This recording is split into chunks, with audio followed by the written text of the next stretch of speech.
நாமத்துக்கு மகிமை உண்டாவதாக. கர்த்தர் நல்லவர். மீண்டுமாக ஆண்டவருடைய பிறப்பை காணும்படியாக ஒரு ஆண்டை கூட்டி கொடுத்து ஜீவனையும் சுகத்தையும் பலத்தையும் கொடுத்த ஆண்டவருக்கு நன்றி செலுத்துவோம். ஆண்டவரான இயேசு கிறிஸ்து ஏன் இந்த உலகத்தில் வந்தார் என்றால், பாவ மனிதரை மீட்கவும், நல்ல பாதைகளை காட்டவும், வாழ்க்கையிலே நம்மை வழிநடத்தவும், உன்னத நன்மைகளை அளிக்கவே வந்தார் என்ற ஒரு கருத்துள்ள ஒரு பாடல்.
ஜெபம் செய்வோம். நல்ல ஆண்டவரே, உம்மை உண்மை நாங்கள் துதிக்கிறோம், ஸ்தோத்திரிக்கிறோம் ஆண்டவரே. ஆமாண்டவரே, எங்களுடைய வாழ்வை இந்த நாள் வரை நீ நல்லவராக இருந்து இந்த நாளிலும் உங்களுடைய பிறப்பை நாங்கள் கொண்டாடக்கூடியதாக, அதன் மூலமாக உண்மை நாளிலே ஆராதிக்கக்கூடியதாக, நீ பிறந்த அந்த ரகசியத்தை நாங்கள் உணர்ந்து கொள்ளக்கூடியான ஒரு சாக்கியத்தை மீண்டும் எங்களுக்கு இந்த நாளிலே தந்திருக்கிறேன். துதிக்கிறோம், ஸ்தோத்திரிக்கிறோம். இந்த நாளிலும் ஒரு வார்த்தை மூலமாக நீ பேசும் ஆண்டவரை நாங்கள் கேட்கிறோம். இயேசு மூலம் கேட்கிறோம் அன்புள்ள பிதாவே, ஆமென். ஹல்லேலூயா, ஹல்லேலூயா. 9 மணிக்கு ஆராதனைக்கு வந்தாலே கொஞ்சம் முழித்திருப்பது கொஞ்சம் கடினமான காரியம். 10 மணிக்கெல்லாம் பாத்தீங்கன்னா பாதி பேர் தூங்கிடுவாங்க. நடக்குது, அவ்வளவு வேலை உங்களுக்கு. அது இன்னைக்கு எத்தனை மணிக்கு எச்சிங்களோ தெரியாது, 3 மணிக்கு 3:30க்கு, ராத்திரி எப்ப படுத்தீங்கன்னு தெரியாது. இதெல்லாம் இருக்குது, கொஞ்சம் கஷ்டமான. இது வரைக்கும் பிரச்சனை இல்லை, இனிமேல் தான் நமக்கு கஷ்டகாலம். ஆமா, 5:30 வரைக்கும் கரெக்டா போச்சு எல்லாம். இப்பதான் கஷ்டகாலம், ஏன்னா தூங்கும் நேரம். அதனால கொஞ்சம் விவாதம் கேட்டுங்க, ஏன்னா ரொம்ப ரொம்ப சந்தோஷமா இருக்கிறோம். ஹல்லேலூயா. ஆண்டவர் நமக்கு ஒரு பெரிய ஆசீர்வாதத்தை தன்னுடைய பிறப்பின் மூலமாக தந்திருக்கிறார் என்பதை நீங்க மறந்து விடக்கூடாது. ஆண்டவருடைய பிறப்பு இல்லை என்றால் இறப்பு கிடையாது, இறப்பு இல்லை என்றால் உயிர்த்தெழுதல் கிடையாது, உயிர்த்தெழுதல் இல்லைன்னா நமக்கு எதுவுமே நித்திய ஜீவன் கிடையாது. ஆகவே பிறப்பின் மூலமாக தான் சகலமும் நமக்கு நன்மைக்கு ஏதுவாக நடந்தது என்பதை நாம் மறந்து விடக்கூடாது. ஆகவே இந்த நாள் ஒரு சிறப்பான நாள். ஆனால் கிறிஸ்துமஸ் என்றாலே, கிறிஸ்துமஸ் என்று ஆண்டுடைய பெயரை வைத்துதான் அழைக்கின்றோம். ஆனா கிறிஸ்துவை நாம் மறந்து விடுகிறோம். ஒரு மனிதன் ஒரு கனவு கண்டான். கனவுதான், ஒரு இடம் நல்ல ஜோடிக்கப்பட்டிருக்கிறது. எங்க பார்த்தாலும் வண்ண விளக்குகள், எங்க பார்த்தாலும் டெக்கரேஷன், ஒரே ஆட்டம் பாட்டம் கொண்டாட்டம், இவையெல்லாம் அந்த ஊரிலே நடந்து கொண்டே இருக்கிறது. அப்பொழுது இவன் அங்கே நின்று கொண்டிருக்கிறான். அப்பொழுது ஒரு பெரிய கூட்டம் அங்கே வருகிறது. அதுக்கு முன்னாடி ஒரு குதிரையில ஒரு தலைவர் உட்கார்ந்து இருக்கிறார். பின்னாடி ஒரு ஜன கூட்டம் வந்து கொண்டிருக்கிறது. இவர் ஒருத்தர் கூப்பிட்டு கேட்கிறார், என்ன எங்க விசேஷம், இவ்வளவு கூட்டமா அந்த தலைவர் பின்னாடி போறீங்களே? அவர் தான் எங்களுடைய சபையினுடைய மத போதகர். அவருக்கு பின்னாடி நாங்க போறோம். அதுக்கு என்ன காரணம், இன்னைக்கு கடவுளுடைய பிறந்த நாள். ஆகவே அதை கொண்டாடக்கூடியாக நாங்கள் போய் கொண்டிருக்கிறோம். எங்க பார்த்தாலும் எங்களுக்கு ஒரு பெரிய மகிழ்ச்சி, சந்தோஷம் எங்களுக்கு இருக்கிறது. இப்படி கொஞ்சம் அந்த கூட்டம் போனோம்னா அடுத்த கூட்டம், இப்படி கூட்டமாக ஒரே மகிழ்ச்சியோடு அதை கடந்து சென்று கொண்டிருக்கிறார்கள். கடைசியாக ஒரே ஒரு வயதான ஒரு மனிதர் தனியாக ஒரு குதிரையில அவர் மட்டும் வந்து கொண்டிருக்கிறார். அப்பொழுது இவர் இவ்வளவு பேர் முடிச்சுட்டாங்க, எல்லாம் சந்தோஷமா இருந்தாங்க, இவர் மட்டும் சோகத்தோடு தனியா, யாரும் பின்னாடி துணைக்கிறாங்க, முன்னாடி ஆள் இல்ல பின்னாடி ஆள் இல்ல, தனியா வராரு அப்படின்னு சொல்லி அவர்கிட்ட போய் கிட்ட போய், ஐயா நீங்க இந்த கூட்டத்தோட சேராம நீங்க மட்டும் தனியா போறீங்களே, நீங்க யாரு? சொன்னாரா, நான் தான் கடவுள், எனக்கு தான் பிறந்த நாள் கொண்டாடுறாங்க, ஆனா என்ன விட்டுட்டாங்க, கடவுளுடைய பிறந்த நாளை கொண்டாடுறன்னு சொல்லிட்டு அவங்க என்னென்னமோ செஞ்சுக்கிட்டு இருக்கிறாங்க, ஆனா என்ன அவங்க மறந்துட்டாங்க, அதனாலதான் நான் சோகத்தோடு போய்கிட்டு இருக்கேன் அப்படின்னு என்னுடைய கனவு கரைஞ்சிருச்சான். அப்பதான் அவன் நினைச்சானா, ஆண்டோடைய பிறப்பை இல்ல அப்படி கொண்டாடும் போது எவ்வளவு ஒரு எதிர்பார்ப்போடு ஆண்டவர் நமக்கு இருக்கிறார் என்பதை நாம் மறந்து போகவே கூடாது. இந்த உலகத்திலே ஆண்டவர் பிறந்தார், அது மாற்று கருத்தே கிடையாது. ஆனா எங்க பிறந்தார்? நம்ம உடனே சொல்லுவோம், அவர் மாட்டுக்கோட்டையில பிறந்தார், பெத்லகேமிலே பிறந்தார், ரொம்ப பிரச்சனை, அதெல்லாம் நல்லதுதான். இப்போ அவர் எங்க பிறந்திருக்கிறார், அதுதான் வேணும், அதுதான் தலைப்பு செய்தி. ஆண்டவர் பிறந்தாச்சு, கிறிஸ்து பிறந்தாச்சு, ஓகே. பட் நம்முடைய உள்ளங்களிலே ஆண்டவர் பிறந்திருக்கிறார், அதுதான் ஒரு கேள்வி இருக்கு. முக்கியமானது இதுதான். 2000 வருஷத்துக்கு முன்னாடி ஆண்டவர் இந்த குழந்தையாய் பிறந்தார். நமக்கு அந்த கதைகள்லாம் நல்லா தெரியும்.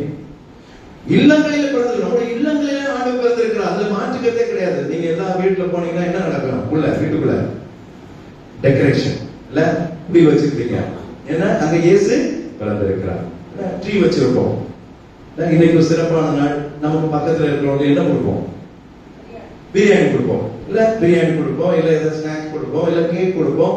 ஏன்னா கிறிஸ்து பிறந்திருக்கிறார், நம்முடைய இல்லங்களிலே பிறந்திருக்கிறார், மாற்றுக்கிறது கிடையாது. அதை நான் வெளிப்படையாக நம்ம எல்லாருக்கும் வெளிப்படுத்தி விடுகிறோம். ஆனா நம்முடைய உள்ளங்களிலே பிறந்திருக்கிறார், அதுதான் இன்னைக்கு ஒரு கேள்வி. கிறிஸ்து பிறந்தாச்சு, ஆனா நம்முடைய உள்ளங்களிலே ஆண்டவர் பிறந்திருக்கிறார், அது ரொம்ப அவசியம். ஏன்னா ஆண்டவர் நம்முடைய உள்ளங்களிலே பிறக்காமல் நம்முடைய வாழ்க்கையிலே எந்த ஒரு நன்மையும் நாம் பெற்றுக்கொள்ளவே முடியாது. ஆண்டவர் நம்முடைய உள்ளங்களிலே பிறந்தார். அதுதான் ஆண்டவர் சொல்றார், நம்முடைய உள்ளம் எப்பொழுது எப்படி இருக்கணும்? சுத்தமா இருக்கணும். பரிசுத்தம் ரொம்ப அவசியம். அசுத்தமான உள்ளத்துல ஆண்டவர் ஒருபோதும் வாசம் செய்ய மாட்டார். ஒரு பாஸ்டர் கிறிஸ்துமஸ் அன்னைக்கு ஒரு குடும்பம் சாப்பிட அழைத்தது. நீங்க என்னைக்காவது உங்களை போய் கூப்பிட்டுருக்கீங்களா? எங்களுக்கே யாராவது தருவாங்கன்னு நான் வெயிட் பண்ணிட்டு இருக்கோம் பாஸ்டர் அப்படின்னு நினைக்கிறீங்களா? ரைட், பரவாயில்ல, அன்புதான் எங்களுக்கு அவசியம். பரவாயில்ல. இவரு குடும்பத்தோட போயிட்டாரு. 4 பேர், பாஸ்டர், ஒய்ஃப், 2 பிள்ளைங்க போனாங்க. உள்ள போனா, அந்த வீட்டுக்குள்ள போனா இவரால போக முடியும். ஒரே நாட்டம். இவருக்கு என்னடா இந்த வீடு இப்படி நாறுது, நல்லா தெரிந்த வீடுதான், ஆனா இப்படி நாறுது. சரி, உள்ள போயிட்டாரு. அழைத்தவர் வந்தார். பாஸ்டர் வாங்க, பாஸ்டர்மா வாங்க, பிள்ளைங்க வாங்க வாங்க உட்காருங்க. இவருக்கு உட்காரதா போதா, ஏன்னா அவ்வளவு நாட்டம். அப்போ நைஸா அந்த மனிதரை கூப்பிட்டு சொன்னாரு, ஐயா உங்க வீட்டுல ஏதோ ஒரு நாற்றம் அடித்துக் கொண்டே இருக்கிறது. பாஸ்டர் உங்களுக்கு தெரிஞ்சிருச்சா? இது எப்படி தெரியாம இருக்காங்க? அடிக்குது. ஆமா பாஸ்டர், ஒரு 4 நாள் முன்னாடில இருந்து இந்த நாற்றம் வருது பாஸ்டர். எங்க வருதுன்னு எங்களால கண்டுபிடிக்க முடியல. இப்ப எங்களுக்கு பழகி போச்சு. இந்த நாற்றம்லாம் எங்களுக்கு பெருசா தெரியல. 4 நாள் அந்த நாற்றத்துல இருந்துட்டோம், எங்களுக்கு ஒண்ணுமே தெரியல, அதை பத்தி தெரியல. நீங்க புதுசா வந்திருக்கீங்களா, உங்களுக்கு தெரியுது போல இருக்கு அப்படின்னு பாஸ்டர் யோசிச்சாரு, எப்படி இந்த நாற்றத்துல நம்ம சாப்பிடுறோம். சரி, பாஸ்டர் சொன்னாரு, சரி நான் ஹெல்ப் பண்றேன், ஜெபம் பண்ணுவோம், ஜெபம் பண்ணிட்டு தேடுவோம், இந்த பிரச்சனை எங்க இருக்கு கண்டுபிடிப்போம் அப்படின்னு சொல்லி ஒண்ணுன்னா தெரிவித்தாங்க. இப்ப பாஸ்டர் அங்க உட்கார போன அந்த சோபா செட்ல, சரி இதுல ஏதாவது மாட்டி இருக்குதா அப்படின்னு சொல்லி என்ன பண்ண, சோபா செட்டை திருப்பி பார்த்தா அந்த சோபா செட்டுக்குள்ள ஸ்ப்ரிங் இருக்குல்ல, அந்த ஸ்ப்ரிங்குக்குள்ள ஒரு எலி மாட்டி அழுகிற நிலையில இருக்கு. ஏதோ ஒரு பரிசுத்தவான் வந்து கரெக்டா எலி அந்த ஸ்ப்ரிங்ல வரணும், அழகா அவன் வந்து உட்கார்ந்து இருக்கிற அந்த நேரத்துல பார்த்து அது நசுங்கிடுச்சு. நசுங்கி 4 நாள் அங்க இருந்து இவங்க கண்டுபிடிக்க முடியல. இவங்க அந்த அசுத்தத்தோட பழகிட்டாங்க. பாஸ்டர் பார்த்து கண்டுபிடிச்ச உடனே, பாஸ்டர் ரொம்ப தேங்க்ஸ் பாஸ்டர், கண்டுபிடிச்சிட்டீங்க அப்படின்னு சொன்ன உடனே அதை எடுத்து செட்டெல்லாம் அடிச்சு கொஞ்ச நேரத்துல அது இல்லமானது, அப்படியே வாசனையா மாறி போனது, நாற்றம் போயிடுச்சு. இப்ப பாஸ்டர் சொன்னாரா, இப்படிதான் நம்முடைய உள்ளமும் நாற்றம் எடுத்துக் கொண்டிருக்கிறது. நீங்க அந்த நாற்றத்திலே வாழ்ந்து வாழ்ந்து வாழ்ந்து வாழ்ந்து என்ன பண்ணிருக்கீங்க, பழகி போயிருக்கீங்க. உங்களுடைய உள்ளம் சுத்தமா இருக்கணும் என்ற எண்ணமே இல்லாமல் போகிறது. கிறிஸ்துமஸ் வருஷம் கொண்டாடுறோம், ஆனா கடைசி காலங்களில் நாம் வாழ்ந்து கொண்டிருக்கிறோம். ஆண்டவர் 2000 ஆண்டுகளுக்கு முன்பதாக வந்தார், குழந்தையாக பிறந்தார். ஆனா மீண்டும் அவர் வரப்போகிறார். அவர் வரும்போது நாம் அவரோடு செல்ல முடியுமா? இல்ல.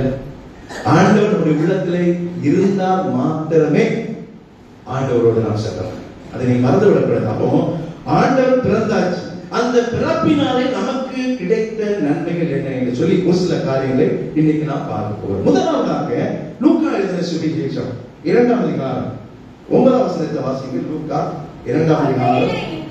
கர்த்தருடைய தூதர் அவர்களிடத்தில் வந்து நின்றார். கர்த்தருடைய மகிமை அவர்களை சுற்றிலும் பிரகாசித்தது. அவர்கள் மிகவும் பயந்தார்கள். அவர்கள் மிகவும் பயந்தார்கள். இவருடைய வாழ்க்கையிலே ஒரு சஞ்சலம், ஒரு கலக்கம், ஒரு பயம். என்ன நடந்தது? கர்த்தருடைய தூதன் வந்து நிற்கும் போது, கர்த்தருடைய மகிமை அவர்களை சுற்றி பிரகாசித்த போது அவர்கள் மிகவும் பயந்தார்கள். இந்த உலகத்திலே நாம் இருக்கிற நாட்கள் வரைக்கும் பயந்து கொண்டு வாழ்ந்து கொண்டிருக்கிறோம். ஆண்டவருடைய பிறப்பின் மூலமாக நம்முடைய சஞ்சலங்கள், நம்முடைய பயங்கள், நம்முடைய கலக்கங்கள் எல்லாம் என்ன ஆயிடுச்சு? ஓயாச்சு. கலந்து விட்டாலும் சொல்லுங்க. மற்றவர்களை காட்டிலும் நாம் விசேஷித்தவர்கள் என்பதை மறந்து விடாதீர்கள். என்னன்னா நாம் ஆண்டவருடைய பிள்ளைகள், ஆண்டவரை நம் உள்ளத்திலே வைத்திருக்கிறோம். ஆகவே என்னதான் இந்த உலகத்திலே பயப்படக்கூடிய காரியம் வந்தாலும் கூட ஆண்டவருடைய பிறப்பினாலே அவர் நம்முடைய உள்ளத்திலே இருப்பதினாலே அந்த பயம் நமக்கு மாறி போகும், அந்த சஞ்சலம் கடந்து போகிறது. இந்த உலகத்தில் இருக்கிற வரைக்கும் பிரச்சனைகள் வரும். ஆண்டவரை பெற்றெடுத்த மரியாதை ஆண்டவர் பிறப்பை குறித்து அவர் பயந்து கொண்டிருந்தார். அதனாலதான் லூக்கா விசேஷம் 1:30 மரியாதை, நீ பயப்படாது, நீ தேவனிடத்தில் கிருபை பெற்றார் என்று ஆண்டவர் உங்களுடைய பயத்தை நீக்கினார். பிறப்பிலிருந்து நீங்க பாத்தீங்கன்னா ஆண்டவர் ஒவ்வொருடைய கலக்கங்களையும் சஞ்சலங்களையும் பயத்தையும் அவர் நீக்கிறவராகவே அவர் இருந்தார். எல்லாருக்கும் செஞ்சாருன்னா இல்லை. யாரெல்லாம் ஆண்டவரை இயேசு கிறிஸ்துவை சொந்த ரட்சகராக தன்னுடைய உள்ளத்திலே ஏற்றுக்கொண்டிருக்கிறார், இல்லத்திலே அல்ல, இல்லத்திலே ஏற்றுக்கொள்ளுங்கள், ஆனா அந்த உள்ளத்தில் தனிப்பட்ட ஒவ்வொருடைய உள்ளத்திலும் ஆண்டவர் பிறந்திருக்க வேண்டும். அப்படி பிறந்திருந்தால் நம்முடைய வாழ்க்கையில் நடந்த சஞ்சலங்கள் நம்மை விட்டு கடக்கும். அல்லேலூயா. நீங்க மறந்துடாது, நம்முடைய பயங்கள் நம்முடைய இன்னைக்கு நிறைய விஷயங்கள் பயந்து கொண்டிருக்கிறோம். வியாதிகள் இன்னைக்கு இருமாத ஆளே கிடையாது, இருமல் இல்லாத ஆளே கிடையாது. எது பார்த்தாலும் கடையில போனாலே கூட இருமிட்டுருக்காங்க. நானும் இருமிட்டாரு. ஒருத்தருக்கு வந்தா எல்லாருக்குமே வரும். இன்னைக்கு வியாதிகள் அதிகமாகி விட்டது, பற்றாக்குறைகள் அதிகமாக இருக்கு, இழப்புகள், இந்த வருடத்தில் அநேக இழப்புகள் இவையெல்லாம் தொடர்ந்து வந்து கொண்டுதான் இருக்கும். ஆனால் கர்த்தர் நம்முடைய உள்ளத்திலே இருப்பதனாலே நமக்கு ஒரு பெரிய கிருபை, பெரிய ஒரு நன்மை என்ன தெரியுமா? என்ன பிரச்சனை வந்தாலும் நம்முடைய கலக்கங்களை, நம்முடைய சஞ்சலங்களை, நம்முடைய பயத்தை ஆண்டவர் நீக்குகிறார். அல்லேலூயா. அதனால வேதத்திலே பயப்படாதே பயப்படாதே என்று சொல்லி நமக்கு அடிக்கடி தேவன் அந்த வார்த்தைகளை நமக்கு வைத்திருக்கிறார். ஆண்டவர் இயேசு கிறிஸ்து பிறந்ததின் மூலமாக வளர்ப்பிலும் அவர் ஊழியத்திலும் நிறைய பேருடைய பயத்தை, என்னுடைய சஞ்சலத்தை ஆண்டவர் நீக்கினார் என்று நாம் பார்க்கின்றோம். சீஷர்கள் ஒரு முறை கடலிலே சென்று கொண்டிருக்கும் போது நல்லா தூங்கிட்டு இருக்காரு ஏசப்பா, நல்லா தூங்கிட்டு இருக்காரு. ஆனா இயேசு கூட இருக்கிறார். ஆனா சீஷர்கள் இவ்வளவு நன்மைகளை பார்த்த சீஷர்கள் கடலுடைய அலைநிமித்தமாக படகு அமிழ்கிறதை பார்த்து பயந்தார்கள், சஞ்சலமடைந்தார்கள், கலக்கமடைந்தார்கள். ஆண்டவர் அவர்களை பார்த்து அவர் வேதனைப்பட்டார். அவிசுவாசிகளே என்று சொன்னார். காற்றையும் அலைகளையும் அவர் அமைதிப்படுத்தினார். அமைதிப்படுத்தி சொன்னார், உங்களிடத்தில் விசுவாசம் கூடாம போனது ஏன்? ஆண்டவர் கேள்வி கேட்டார். ஏன் தெரியுமா? அவங்க வாழ்நாள் முழுவதும் ஆண்டவர் மூலமாக நமக்கு நன்மைகள் பெறும் என்ற எண்ணத்திலே இருந்தார்கள். இயேசு கூடவே இருக்கிறார் என்பதை அநேக நேரத்தில் மறந்து விடுகிறோம். நம்முடைய உள்ளங்களில் அவர் பிறந்திருக்கிறார் என்பதை யாரெல்லாம் நீங்கள் ஒவ்வொரு நாளும் உணர்கிறீர்களோ உங்களுக்கு தான் உங்களுடைய சஞ்சலங்கள் நீங்கி போகும். இல்லைன்னா அது பயம் தொடர்ந்து கொண்டே இருக்கும். ஆகவே முதல் நன்மை, முதல் கிருபை என்னவென்றால் நம்முடைய சஞ்சலம் ஆண்டுடைய பிறப்பினாலே போய்விடுச்சு. அதுவும் அவர் உள்ளத்தில் பிறந்திருக்கும் போது அந்த சஞ்சலம் போய்விடுகிறது. இரண்டாவது லூக்கா 2ஆம் அதிகாரம் 10ஆம் வசனத்தை தொடர்ந்து வாசிங்க. பயப்படாதீர்கள், இதோ எல்லா ஜனத்துக்கும் மிகுந்த சந்தோஷத்தை உண்டாக்கும்.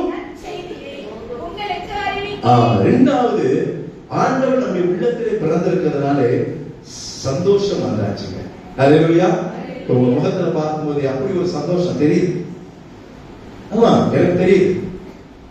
என்ன பாஸ்டர், எனக்கே தெரியல, உங்களுக்கு எப்படி தெரியும்னா எனக்கு தெரியுது. உங்களுடைய முகங்கள் பிரகாசமா இருக்கிறது. எப்போதும் பார்க்கறதுக்காக இன்னைக்கு ரொம்ப அழகா வந்திருக்கீங்க இல்ல? சந்தோஷமா இருக்கீங்களா? கரெக்டா வச்சு சொல்லுங்க. யோசிக்கிறோம். ஆமா, ஆனா வீட்டுல பேசவும் பாருங்க வாய்ப்பே கிடையாது.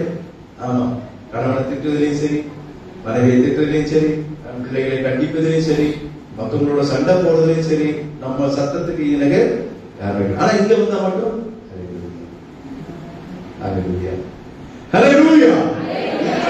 இப்படி கொடுக்கணும். ஏன்னா நம்ம மகிழ்ச்சியா இருக்கிறோம், பெரிய சந்தோஷத்தை ஆண்டவர் நமக்கு தந்திருக்கிறார். ஏன்னா ஆண்டவர் என்னுடைய உள்ளத்திலே பிறந்திருக்கிறார், ஆகவே நான் சந்தோஷம். உங்களுடைய உள்ளத்திலே பிறந்திருக்கிறார், ஆகவே நீ சந்தோஷமா இருக்கிறேன். பிரகாசம் அடைகின்ற ஆண்டுடைய பிள்ளைகள் முகத்துல ஒரு பிரகாசம் இருக்கணும். வாழ்க்கையில இயேசுவின் பிறப்பினாலே சந்தோஷம் வந்தது. மத்தேயு 2ஆம் அதிகாரம் 11ஆவது வசனத்தை வாசிங்க. மத்தேயு 2ஆம் அதிகாரம்.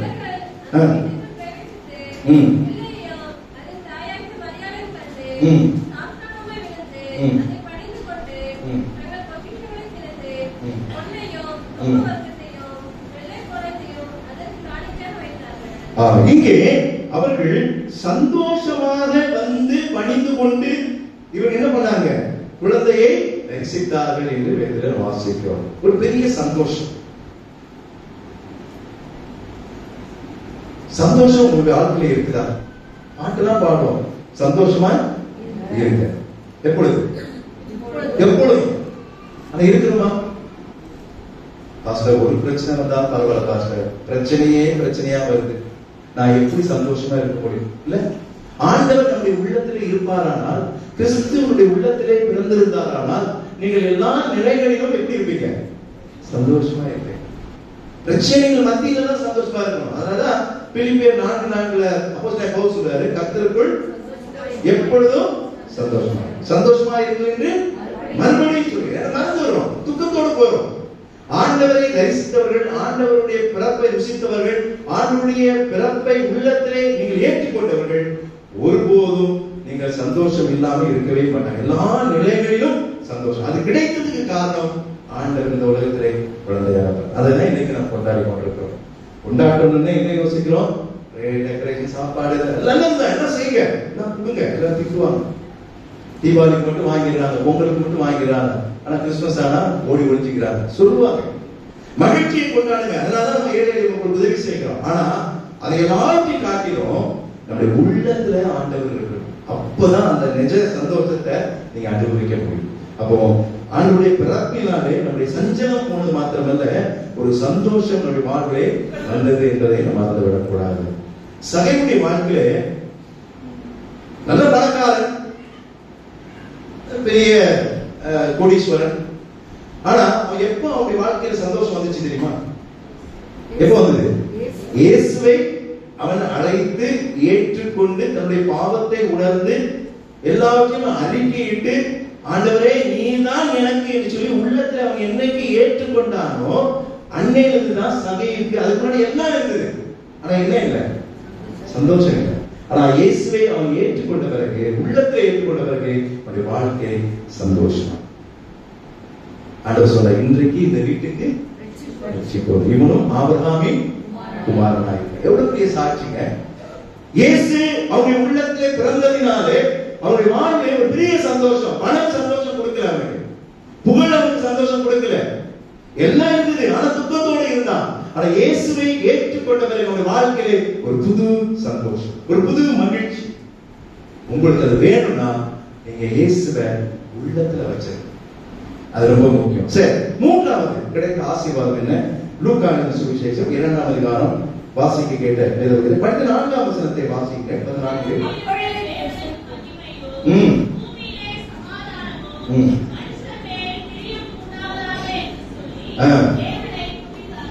கிறிஸ்து பிறப்பினாலே நமக்கு கிடைத்த மூன்றாவது ஆசீர்வாதம் என்ன தெரியுமா? பூமியிலே சமாதானம்.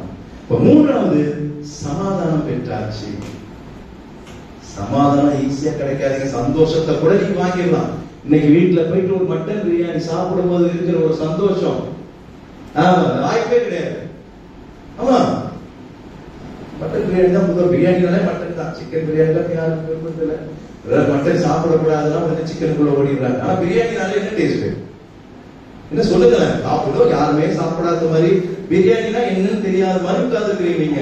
இன்னைக்கு மத்தியானம் நீங்க சாப்பிடும் போதுதான் தெரியும். பீஸுக்கு சண்டை போடுங்க பாருங்க. எனக்கு மட்டும் வச்சிருக்கீங்க, பிள்ளைங்க குடும்பத்தோட தான், யாரும் கொடுக்க போறது என்னமோ யோசிச்சு பாருங்க. அதுல ஒரு சந்தோஷம் உண்டு, சாப்பிடுவதனாலே சந்தோஷம். ஆனா சமாதானம் என்பது அது அல்ல. அது வந்து உண்மையாகவே ஆண்டவருடைய பிறப்பின் மூலமாக கிடைத்த மாபெரும் பொக்கிஷம் சமாதானம். அதான் ஆண்டவர் யோவான்ல சொன்ன, சமாதானத்தை உங்களுக்கு வைத்து கொடு. அதனால சொல்றாரு, சமாதானத்தை உங்களுக்கு வைத்து. எதனால? ஆண்டவருடைய பிறப்பினாலே, அவரை நாம் உள்ளத்திலே தரிசித்தபனாலே ஆண்டவர் நமக்கு ஒரு சமாதானத்தை வைத்து, சமாதானத்தை உங்களுக்கு வைத்து போகிறேன், என்னுடைய சமாதானத்தையே உங்களுக்கு. எல்லாரும் கிடையாதுங்க. இந்த உலகத்துல எவ்வளவோ கோடிக்கணக்கான மக்கள் இருக்கிறாங்க, எல்லாரும் சந்தோஷமா கூட இருப்பாங்க. ஆனா சமாதானமா இருப்பாங்களான்னா கண்டிப்பா இல்லை. யாரெல்லாம் இயேசுவை ஏற்றுக்கொண்டு இயேசு அந்த இருதயத்துக்குள்ளே வாசம் செய்கிறாரோ அவருடைய வாழ்க்கையிலே சமாதானத்தை உங்களுக்கு வைத்துக் கொள்கிறேன், என்னுடைய சமாதானத்தை உங்களுக்கு கொடுக்கிறேன், உங்கள் இருதயம் கலங்காமலும் பயப்படாமலும் இருக்கிறார். நீ பயப்படாது, கலங்காது. ஆண்டவர் பெரிய சமாதானத்தை தந்திருக்கிறார். வேற யாரும் இந்த சமாதானத்தை தர முடியாது. இந்த உலகம் ஒருபோதும் சமாதானத்தை கொடுக்க முடியாது. சமாதானம் கொடுப்பவர் கர்த்தர். அதை நீங்க மறந்து விடக்கூடாது. 12 வருஷம் பாடுள்ள ஒரு ஸ்திரீ, உங்களுக்கு தெரியும். நாங்க சம்பவத்தை பெருசா சொல்ல போதில்ல, சின்னதா அப்படி சொல்லிட்டு நான் கடந்து போக ஆசைப்படுகிறேன். அது மாதிரி லூக்கா 8ஆம் அதிகாரம் 40 வசனத்தை மட்டும் அந்த ஒரு வசனத்தை வாசிங்க. லூக்கா 8ஆம் அதிகாரம் 48ஆம் வசனத்தை வாசிங்க. அவர் அவளை பார்த்து, மகளே திடன் கொள், உன் விசுவாசம் உன்னை ரட்சித்தது. ஆண்டவர் பிறந்ததின் மூலமாக சமாதானம் மாத்திரம் அல்லங்க, ஆண்டவர் வாழ்ந்த போதும் மற்றவருக்கு சமாதானத்தை கொடுத்தார். அல்லேலூயா. யாரெல்லாம் ஆண்டவரை உள்ளத்திலே விசுவாசிக்கிறார்களோ அவர்களுடைய வாழ்விலே தேவன் தரும் சமாதானம் நிச்சயமா. ஏசாயாவை வாசிக்க, நமக்கு ஒரு குமாரன் கொடுக்கப்பட்டார், கர்த்தத்துவம் அவர் தோளின் மேல், அவர் நாமம் சொல்லுங்க.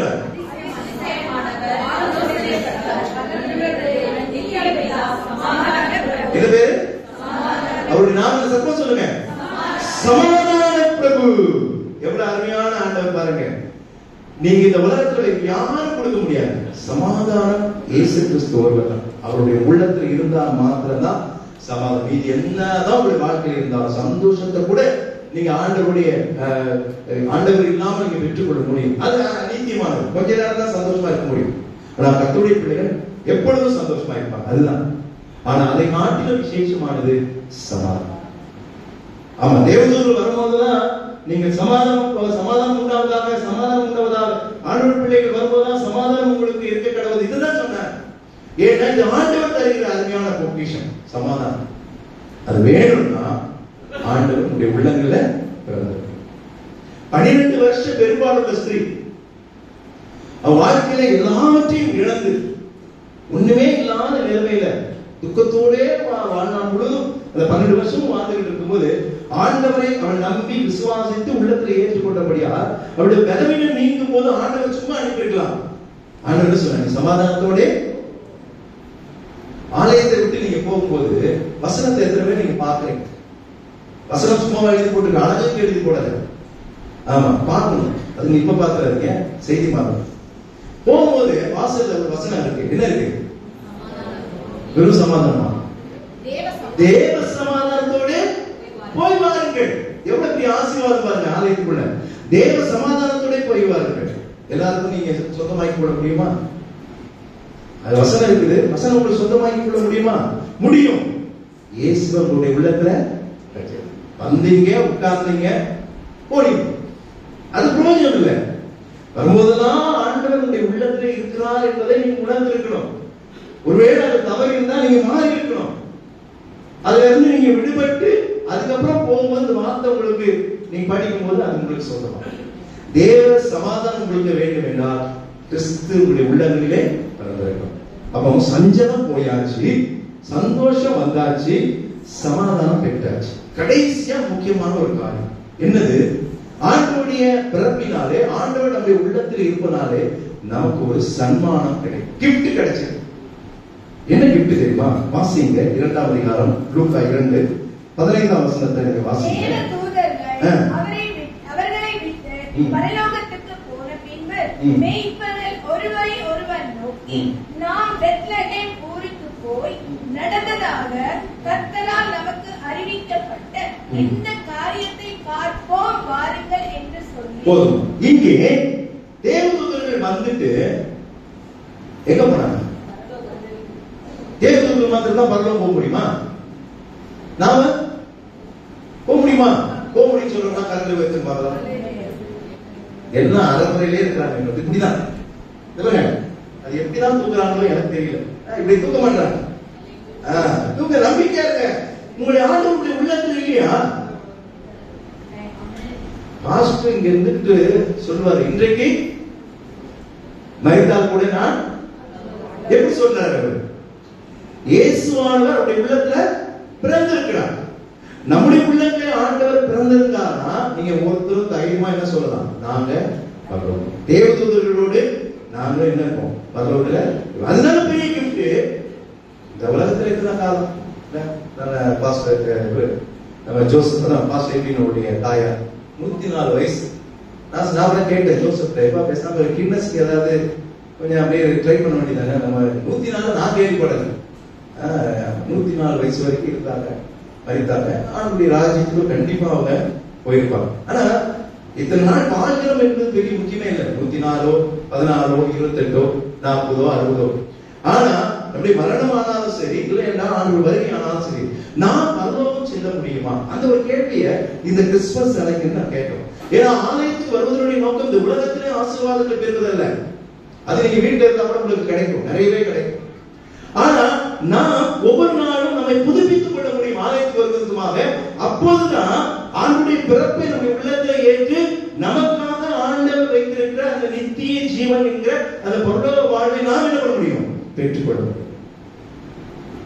சன்மானமாய் ஆண்டவர் பரலோகத்தை வைத்திருக்கிறார். அதனால யோவான் 14 ஆண்டவர் போக சொன்னார், நான் போய் உங்களுக்காக ஒரு ஸ்தலத்தை எல்லாருக்கும் கிடைச்சிருமா? ஆமா, பரலோகத்துல அது விவரிக்க முடியாது. எல்லாருக்கும் நான் சொல்ல அடிக்க சொல்லுவேன், இங்க வீடு இல்லைன்னா நீங்க கவலையே படாது. வீடு சொந்த வீடு இல்ல, வாடகை கடைசி வரைக்கும் வாடகை வீட்டிலே பரவாயில்லை. உங்களுக்கு தங்கத்தினாலான வீடு ஆண்டவர் கட்டி வச்சிருக்கிறாங்க. நான் போய் உங்களுக்காக ஆயத்தம் பண்ண போகிறேன். எல்லாரும் கிடைச்சிருமா? கிடைக்க. இங்க உட்கார்ந்து எல்லாருக்கும் கிடைச்சிருமா? தெரியல, கிடைக்கணும். அப்ப ஆண்டவருடைய உள்ளத்துல பிறந்ததுனாலதான் அந்த கிஃப்ட், அந்த சன்மானம் என்னது? பரலோகம். ஆண்டவர் பிறப்பினுடைய ரகசியமே நம்மை மோட்சத்துக்கு கொண்டு போகும். ஏன்னா அவருடைய ரட்சிப்பு, அவருடைய ரத்தம் சகல பாவங்களை நீக்கி நம்மை சுத்திகரிக்கும். அவருடைய ரட்சிப்பு இல்லைன்னா, அவர் மூலமாக நமக்கு ரட்சிப்பு இல்லைன்னா பரலோகம் கிடையாது. நமக்காக ஒரு வீட்டை கட்டி வைத்திருக்கிறார். போவோமா? போவோம். நான் அடிக்கடி சொல்ல, கல்வாரியிலே கால் வைத்த எந்த ஒரு மக்களும் எங்க போகக்கூடாது? நரகத்துக்கு போகும். அதுதான் இந்த வாழ்க்கையில நீங்க கஷ்டப்படுங்க, எப்படி வேணா இருங்க, சந்தோஷமா இருங்க, என்ன நடக்கட்டும், எல்லாம் நடக்குதான். ஆனா நாம் நம்முடைய வாழ்வு முடியும் போது ஆண்டவர் நம்முடைய உள்ளத்திலே கண்டிப்பாக இருப்பார்களா? நமக்கென்று ஆண்டவர் வைத்திருக்கிற ஒரு கிஃப்ட், ஒரு சன்மானம் பரலோகம். அது யாரும் இழந்து வரக்கூடாது. இழந்து போனவர்கள் ஏராளமான பேர். நல்ல ஆர்வம் நல்லா இருக்கும், ஆனா முடிவு சரி. நம்ம ஆர்வமும் சரி, முடிவும் சரி. ஆண்டவரை எல்லா நிலைகளிலும் உள்ளத்திலே வைத்திருக்கிறவர்களா? சடிதியிலே பெரிய மாற்றங்கள் நமக்கு. கண்ணன் பொங்கிக் கொண்டிருக்கிறான், 2 கண்ணனும் நிந்திக்கிறான். கடைசியில ஆண்டவருடைய அந்த முகங்களை பார்த்து, ஆண்டவருடைய செய்கைகளை பார்த்து, ஆண்டவருடைய அந்த பொறுமையை பார்த்து, ஆண்டவருடைய அந்த கடந்த கால காரியங்கள் எல்லாம் பார்த்து பார்த்து பார்த்து ஒருத்தன் அப்படியே ஆண்டவர் உள்ளத்துல ஏற்றுக்கொள்ள, ஒருத்தன் ஏற்றுக்கொள்ளவே. ஏற்றுக்கொண்டவனுக்கு என்ன கிடைச்சது? பரலோகம் கிடைச்சது. இன்றைக்கு நீ என்னுடனே கூட ஆசீர்வாதம் சடிதியில கிடைச்சது. எனக்கு சடிதியில கொடுப்பார் பாஸ்டர் தெரியாது. நம்முடைய நாட்கள் என்ன நமக்கு தெரியாது. நல்லா இருந்தா பாஸ்டர், சின்ன வயசு, காலையில எப்ப ஆனா கிறிஸ்துமஸ் நம்ம கொண்டாடுறோம், நல்லதுதான். நம்முடைய இல்லங்களிலே கிறிஸ்து பிறந்திருக்கிறார், உண்மைதான். நம்முடைய உள்ளங்களிலே கிறிஸ்து பிறந்திருக்கிறார். இன்றைக்கு ஆண்டவர் பிறந்ததினாலே நம்முடைய சஞ்சலங்கள் போயிருக்கிறது, சந்தோஷம் வந்திருக்கிறது, சமாதானம் பெற்றிருக்கிறோம். எல்லாருக்கும் மேலாக பரலோகம் என்கிற சன்மானத்தை ஆண்டவர் நமக்கு கொடுத்திருக்கிறார். இவையெல்லாம் ஆண்டவருடைய பிறப்பை கொண்டாடுவதன் மூலமாக அல்ல, அதை ரசிப்பதன் மூலமாக இல்லை, அதை வெளிப்படுத்துவதன் மூலமாக இல்லை, உள்ளத்திலே நீங்கள் ஏற்றுக்கொண்டார். இன்றைக்கு நம்ம போகும்போது அனைவருமே ஆண்டவரை, இதுவரைக்கும் நான் எப்படியோ வாழ்ந்துட்டேன், இன்றைக்கு ஒரு புதிய வாழ்வு, ஆண்டவரை உடைய பிறப்பை நாங்கள் உள்ளத்திலே ரசித்தவராக, சித்தவராக, அதை வைத்திருக்கிறவராக, அசுத்தம் எங்களுடைய வாழ்வை வேண்டாம் ஆண்டவரே, நாங்கள் பரிசுத்தமாக வாழ நாங்கள் முயற்சி செய்கிறோம். ஆண்டவத்தை கேளுங்க. ஆண்டவர் இந்த கிறிஸ்துமஸ் திறந்துட்டு அந்த வேதனை ஆண்டவர் உங்களுக்கு பெரிய ஆசீர்வாதத்தை தருவார். ஆண்டவர் உள்ளத்திலே பிறக்க வேண்டும் என்று ஆண்டவர் விரும்புகிறார். ஆகவே நம்ம வாழ்க்கையை செஞ்சுதான் போயாச்சு, சந்தோஷம் வந்தாச்சு, சமாதானம் பெற்றாச்சு, சன்மானம் கிடைச்சாச்சு. ஆக நம்முடைய உள்ளத்திலே ஆண்டவர் பிறந்து இன்னும் சகல ஆசீர்வாதங்களையும் தொடர்ந்து ஆண்டவர் தருவாராக. இந்த 2023ஆம் ஆண்டு கிறிஸ்துமஸை ஆண்டவர் சிறப்பாக நமக்கு ஆண்டவர் நடத்தியிருக்கிறார், வருடம் முழுவதும் நடத்தியிருக்கிறார். புதிய வருடத்திலும் ஆண்டவர் உங்களுக்கு பெரிய ஆசீர்வாதங்களை கர்த்தர் அருள்வார். கர்த்தர் தாமே தொடர்ந்து இந்த காரியங்களை நமக்கு ஆசீர்வாதமாக மாற்றி தருவார். ஆமென். அல்லேலூயா, அல்லேலூயா. எடுத்துட்டீங்களா? ரைட், ரொம்ப நன்றி.